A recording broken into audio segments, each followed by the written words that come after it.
Here's another question from our interview with Brandon Spencer-Hartle of the City of Portland. Presented by your Eastmoreland neighbors, bringing you the facts you need and deserve.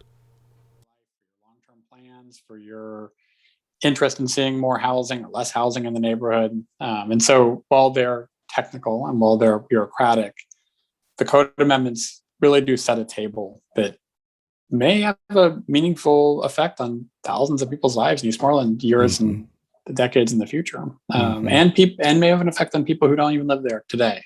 And so I think while it's technical and bureaucratic, I do think that to the extent that people are thinking about their future and maybe the future of other people who don't even live in the neighborhood, the city council would really benefit from hearing more about the Eastmoreland story. Why there was a National Register nomination prepared, what the concerns have been, what people think sort of would be missed opportunities in the neighborhood if one policy decision were made versus another.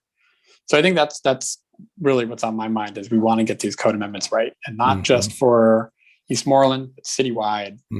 Thinking about what's the right approach to historic resources, who gets to make the decisions, and under what criteria.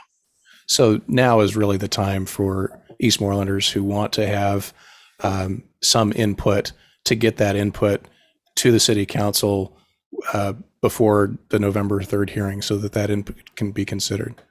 Definitely. And I would say for those of you who don't want to read a whole brick of code amendments, that is okay. Just the perspective into the record of where you're at. People in Eastmoreland have thought about this a lot. People have given a lot of time, money, emotional energy.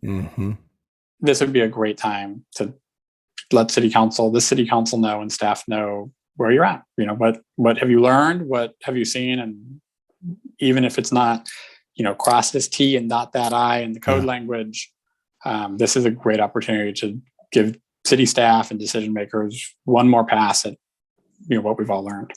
Sounds like you're saying you don't have to be a lawyer, you don't have to know regulations or all of these specifics, but tell your story if you think it deserves telling, so that the city can consider it when thinking about these policy choices.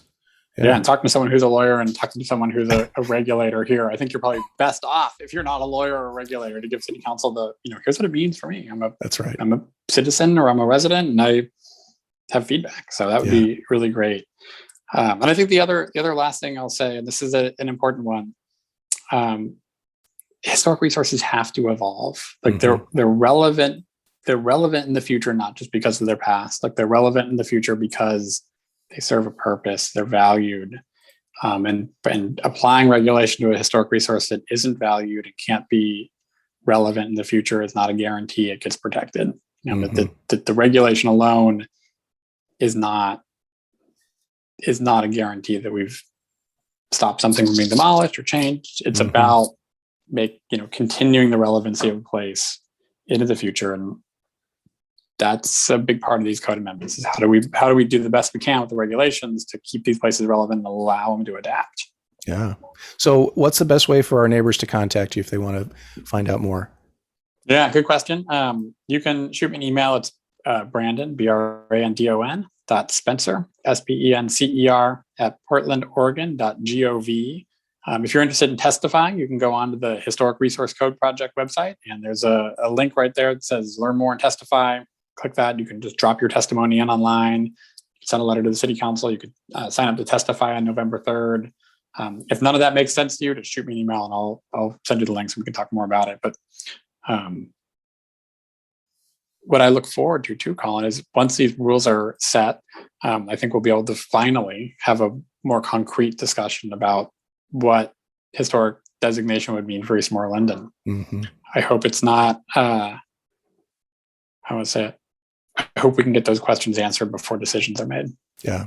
No, I think that's really important. Brandon, I really appreciate you taking the time today and sharing this information and answering these questions. We're going to try and disseminate this video so that folks in the neighborhood can learn more. And if we didn't get to a topic that they want to hear, hopefully they can contact you and get their questions answered. So really appreciate it today.